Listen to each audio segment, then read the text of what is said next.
Ouf. Sans déconner. Vous avez cliqué là-dessus? Mais qui se souvient de ce truc, sérieusement? Oui, bonjour déjà. Je sais pas si vous en souvenez, mais début 2000, on a eu droit à pas mal de films un peu concept, orientés action. D'un côté, il y avait les adaptations de bouquins pour ados, qui essayaient de surfer sur le succès de Harry Potter. Et d'un autre côté, des tentatives de lancer des sagas d'action en proposant une idée un peu plus edgy et cool. Vous savez, ces films qu'on aimait bien à l'époque, mais qui font un peu bizarre et sérieusement datés quand on les revoit aujourd'hui. C'est comme ça qu'on a eu droit à Triple X, qui se moque des films d'espionnage à la James Bond, ou Fast and Furious, qui voulait juste faire un bon film de bagnole. Puis des franchises se sont lancées, ont évolué, puis la mode est passée. Le MCU a débarqué, puis c'était The Dark Knight, et la mode des petits trucs d'action un peu beaufs a laissé place à la mode des super-héros. Mais dans le lot, je retiens un film qui a tenté de lancer son truc de super-héros, mais sans avoir fait évoluer la façon de faire des années 2000. Je pourrais vous parler d'un film d'auteur muet avec des vieux, ou bien d'un film concept complètement barré, mais je préfère vous parler d'un bon film bien daté.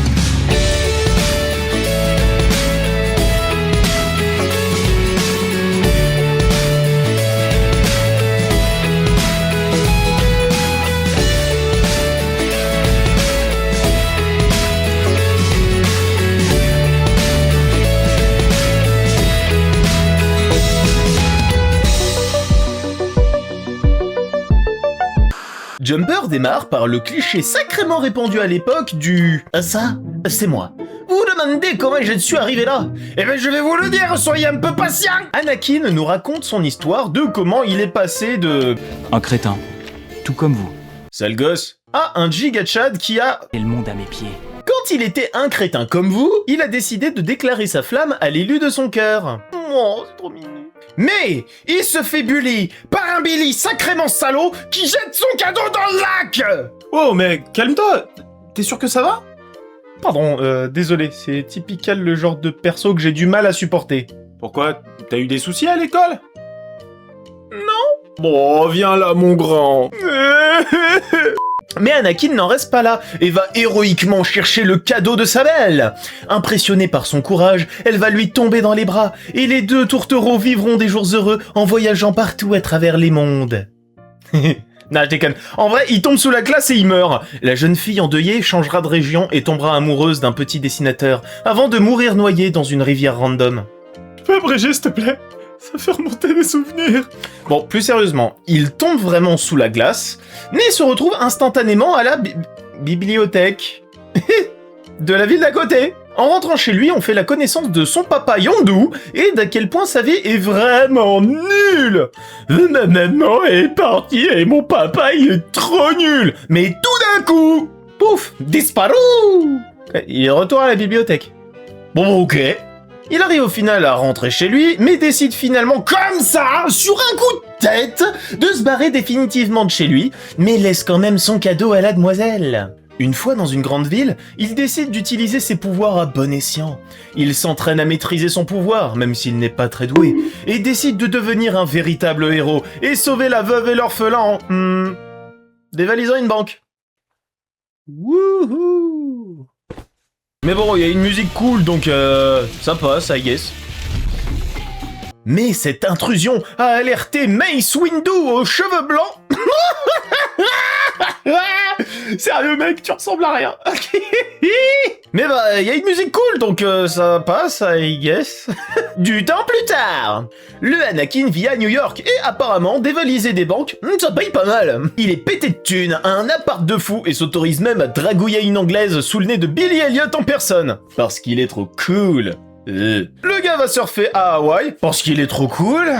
Et mange des tacos sur le Sphinx parce qu'il est trop cool. C'est bon le film, on a compris, ton personnage est cool. Il est trop cool, il pue la classe. Voilà, on a compris, c'est bon. Pendant ce temps, le Mace Windu tue froidement un jeune garçon au nom de notre Seigneur. Il semblerait qu'il n'y ait pas qu'un seul gars capable de se téléporter et qu'il existe un groupe qui s'occupe de les traquer. Bah du coup, c'est l'heure des retrouvailles entre le maître et l'élève. Je vais vous demander de sortir.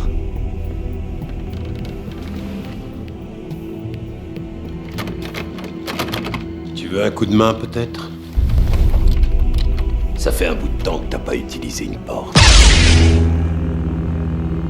Bon, vu que le film n'a aucune patience, le Anakin se dévoile comme un crétin, et puis bagarre. Cette conversation n'est pas terminée.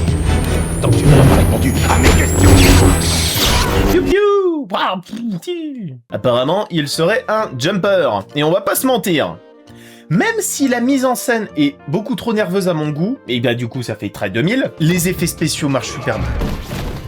Quoi, faut bien un truc positif à dire, non? Le Anakin, qui s'appelle David, réussit à s'enfuir et on a droit à une scène plutôt touchante, quoique un peu trop vive, avec son papa. Le lendemain, le David se dit « Tiens, je me fais traquer par Nick Fury en personne. Et si j'allais mettre en danger ma première amoureuse ?» Nous voici donc dans un autre cliché des années 2000. L'introduction subtile de la love interest devant être défendue par le héros méga trop cool of the dead. Du coup, c'est la partie romantique, gna gna blabla, on skip. Non, attends. Quoi? Mais il y a Billy Elliot là. Ah ouais, mais il était pas à Londres? Oh, tant pis. Les deux tourterons vont à Rome. Hein? Quoi?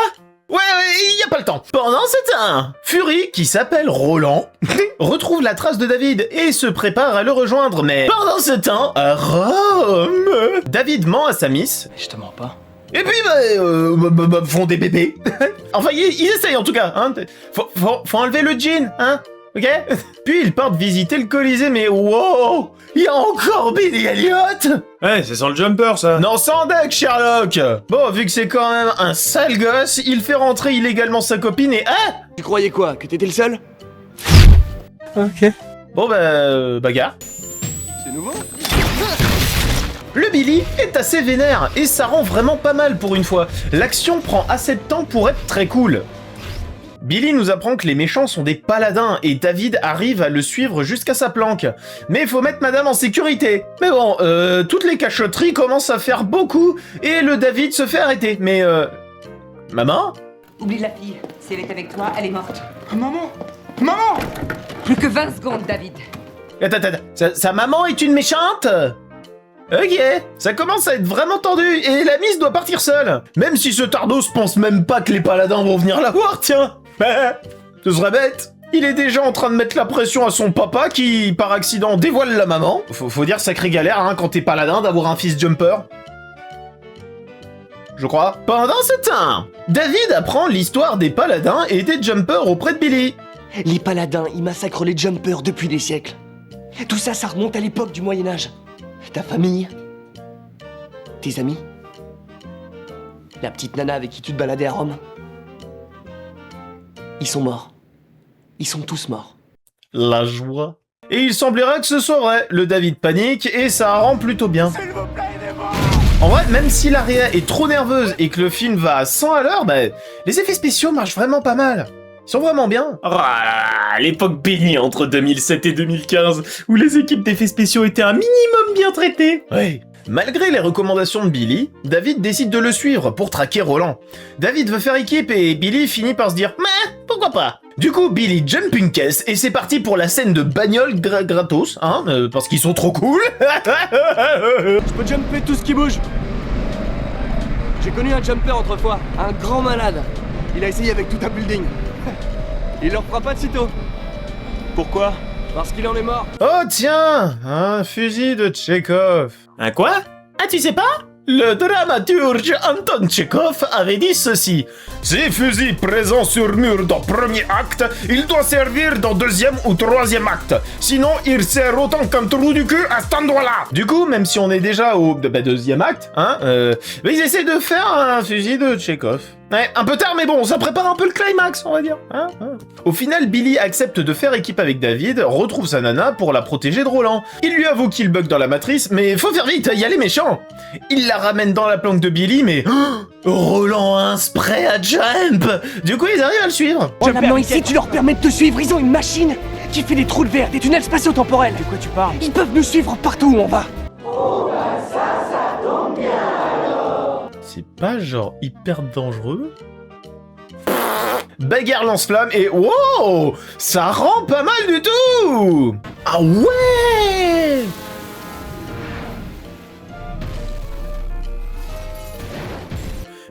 Mais c'est sur lui qu'il fallait faire le film! Sans déconner! Il a une backstory de ouf! Il a des scènes super touchantes!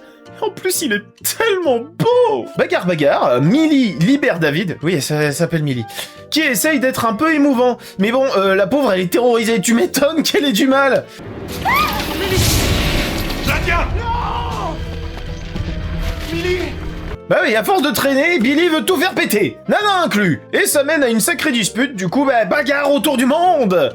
C'est un peu gratos et artificiel, mais je suis désolé, visuellement, ça marche.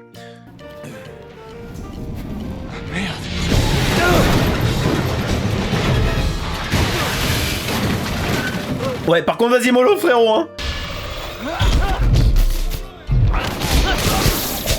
Courant électrique, c'est vrai que c'est bien vu. Merci. Aide-moi à descendre de là, qu'on en finisse, ok? Tu sais, y avait aucune raison que ça finisse comme ça. Ils sont 5 là-bas. Si t'y vas tout seul, t'es mort. Du coup, David décide d'y aller tout seul. Et se fait poutrer la tête. Mais vous vous souvenez du fusil de Tchekhov? Il envoie tout l'appart dans le lac, puis dans la bibliothèque, mais... Oh non! On fait genre il est mort, mais en fait il est pas mort. C'est l'heure de la bagarre finale entre David et Roland, mais en fait... eh ben le David, il est différent.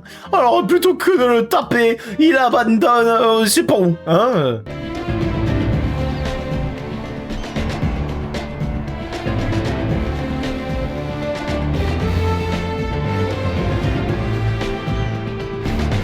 David va voir sa mère et se rend compte qu'il est le frère de Bella. Oh, révélation! J'ai envie de crever.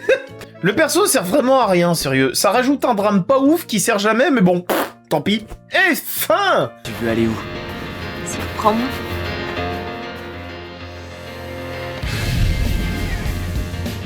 Attends, comme ça? Bah ouais. Pourquoi t'en voulais plus? Et Billy, il devient quoi? Bah c'est vrai ça, on sait pas ce qu'il advient de Billy. Bon, on s'en fout. Et le Roland? On s'en fout, je t'ai dit. Ah, que ce film est inégal. Sérieux, le mauvais timing. En pleine hype des super-héros, la même année que Iron Man, ils sortent un film de super-héros où le super-héros n'a rien d'un héros, et on rend cool le fait de piller des banques et de se comporter comme un macho hyper crétin. Le film est vraiment daté. Ils se sont obligés d'aller à 100 à l'heure avec un montage souvent épileptique, et qui prend jamais le temps de développer ses scènes pour qu'elles soient vraiment percutantes. Alors que zut, quoi, y avait le temps. Si t'enlèves le générique du film, il fait qu'1h25. Comme s'ils pensaient que les gens allaient décrocher si ça bougeait pas assez. Et le résultat, ça fait un film remuez les clés, vous barrez pas. Pourtant, il y a un potentiel de malade. Le concept de gars qui peuvent se téléporter et qui sont traqués par une organisation secrète religieuse, extrémiste, c'est vraiment un bon pitch. Et puis certaines scènes d'action... ont des effets spéciaux qui marchent de fou. Surtout qu'on a un sacré casting en plus. Même s'il ressemble à rien, Samuel L. Jackson est super fun en méchant. Hayden Christensen arrive à faire passer quelques émotions malgré des dialogues vraiment pas ouf. Et le Billy, il est trop cool, mais premier degré. Et le Billy, c'est vrai que c'est une occasion manquée. On te dévoile un peu de son passé petit à petit, il avait pas de famille, il se cache depuis des années et traque les méchants pour une sorte de vengeance. Mais quand il veut nous expliquer son passé, ses motivations et son drame, non, on se casse, on s'en fout. J'ai l'impression qu'il voulait créer un drame pour David, le poussant à partir de chez lui, mais en écrivant le Billy, ils se sont rendus compte que ce perso était beaucoup plus intéressant. Mais vu que ça faisait de l'ombre à Anakin, on le met de côté et on garde le barban. Mais malgré tout, j'aime bien ce film. On a là un sacré film, bien clicheton, où tu peux t'amuser avec tes potes en mangeant une pizza et profiter de quelques scènes d'action vraiment fun.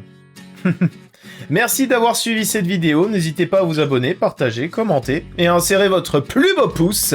Sur ce, prenez soin de vous et de vos œuvres, et au cas où on se reverrait pas d'ici là, une bonne soirée et une excellente nuit. Ciao!